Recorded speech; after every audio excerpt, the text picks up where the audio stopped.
Friends, આજે હું share કરીશ તમારી સાથે વટાણાનો નવો નાસ્તો બનાવવાની રેસીપી। તો અહીંયા આગળ 1 કપ ફ્રેશ વટાણા, તો 1 બાઉલ લીધા છે। અહીંયા રવો લીધો છે, તો અહીંયા ઝીનો મેં રવો લીધો છે, તમે મોટો પણ લઈ શકો છો।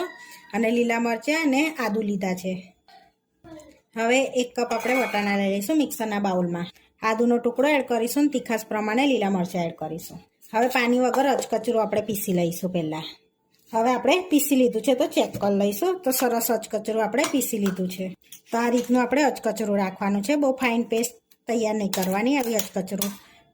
હવે આપણે એક પેનમાં પાણી લઈ લઈશું। તો આપણે 1 કપ રવો લઈએ છીએ, તો 1.5 કપ આપણે પાણી લેવાનું છે। તો આ 1 કપ અને આ બીજો અડધો કપ, તો 1.5 કપ આપણે પાણી લઈશું। હવે આપણે એની અંદર ચીલી ફ્લેક્સ એડ કરીશું। તો 1 ટેબલ સ્પૂન જેટલા ચીલી ફ્લેક્સ એડ કર્યા છે। આ તીખાશ પ્રમાણે એડ કરવાના છે। સ્વાદ પ્રમાણે મીઠું એડ કરીશું, તો 1.5 ચમચી એડ કર્યું છે। ચપટી હળદર એડ કરીશું, કાચું જીરું એડ કરીશું 1 ચમચી। હવે 2 ચમચી જેવા તલ એડ કરીશું આપણે અંદર, ચપટી હિંગ એડ કરીશું। હવે વટાણાને વાટેલા એડ કરીશું અચકચરા, તો આ રીતે બધા એડ કરી દઈશું। અડધી ચમચી મરી પાવડર એડ કરીશું અને સરસ મિક્સ કરી લઈશું એક ઉભરો આવે ને ત્યાં સુધી।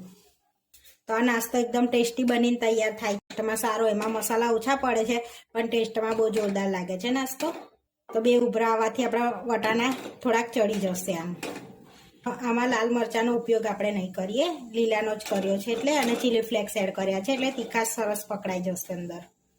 તો આપણે સરસ એવા 2 ઉભરો આવી ગયો છે, અને 2 મિનિટ જ આપણે કૂક થવા દીધો છે। હવે 1 કપ રવો એડ કરી દઈશું અને સરસ મિક્સ કરી લઈશું આપણે એને આ રીતે। જોઈ શકો છો સરસ એવો આમ રવો ફૂલી જાય છે આપણો। આ રીતે સરસ મિક્સ કરી લેવાનું છે આપણે।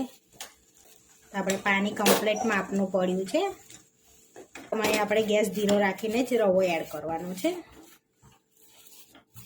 તો સરસ બધું એવું મિક્સ થઈ ગયું છે, આપણે જોઈ શકો છો એકદમ આમ ઠીક થઈ ગયું છે।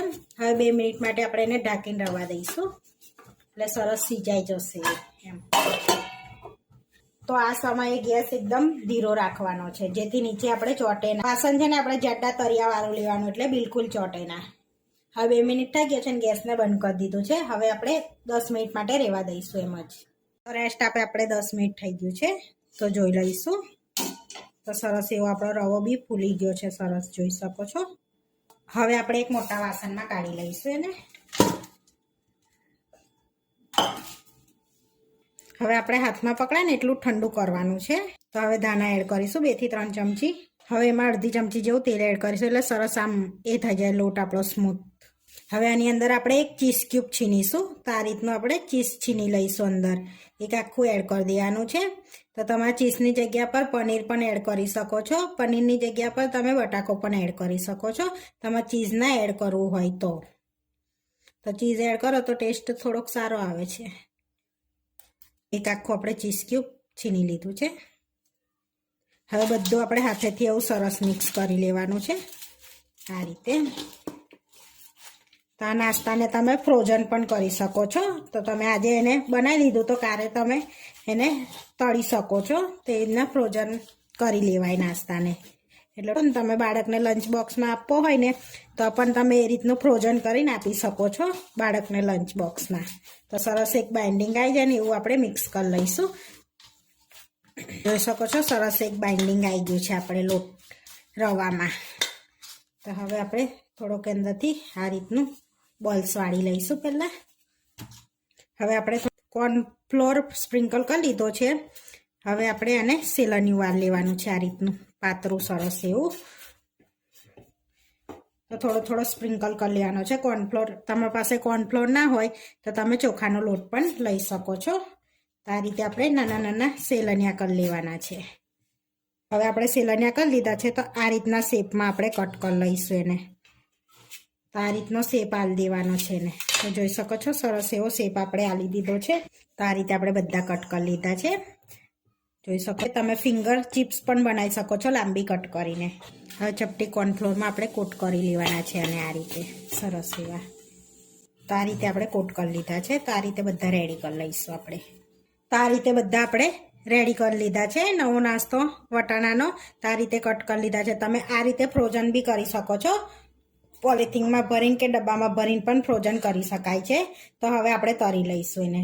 તો આપણે અહીંયા આગળ તેલ ગરમ કરવા મૂક્યું છે ને સરસ તેલ ગરમ થઈ ગયું છે તો હવે આપણે આ નાસ્તો એડ કરી દેવાનો છે આ રીતે અને એકદમ ધીમા તાપે સરસ ક્રિસ્પી થાય ને ત્યાં સુધીને આપણે કરાવવા દઈશું એને તો ઉપરનો પડ સરસ ક્રિસ્પી થઈ જશે તો આ રીતે આપણે બધા એડ કર્યા છે તો 1 સેકન્ડ માટે થવા દઈશું પછી પલટાઈશું એને હવે 1 સેકન્ડ થઈ ગઈ છે તો આપણે પલટાઈશું અને સરસ એવા તરાવા દઈશું આપણે ધીમા તાપે હવે આપણે આ રીતનો કલર થવા દેવાના તો બહુ લાલ નથી કરી દેવાના તો આપણે સરસ એવા આવા કલરના તરાઈ ગયા છે હવે પ્લેટમાં કાઢી લઈશું તેલની તારીને તો હવે આપણે આ રીતના તરી લીધા છે તો પ્લેટમાં લઈ લઈશું આ રીતે આપણે બધા આ રીતે તરી લીધા છે હવે આપણે એની અંદર મસાલો કરીશું તો અહીંયા આગળ પેરી પેરી મસાલો થોડોક એડ કરીશું અને 1 ચમચી જેવું આપણે ચાટ મસાલો એડ કરીશું તો આ 2 મસાલા એડ કરવાથી ટેસ્ટ એકદમ ચટપટો અને સરસ લાગે છે હવે મિક્સ કરી લઈશું આ રીતે મિક્સ કરી લીધું છે હવે ગરમા ગરમ આપણે સર્વ કરી લઈશું તો અહીંયા આગળ પ્લેટ લઈ લઈશું આપણે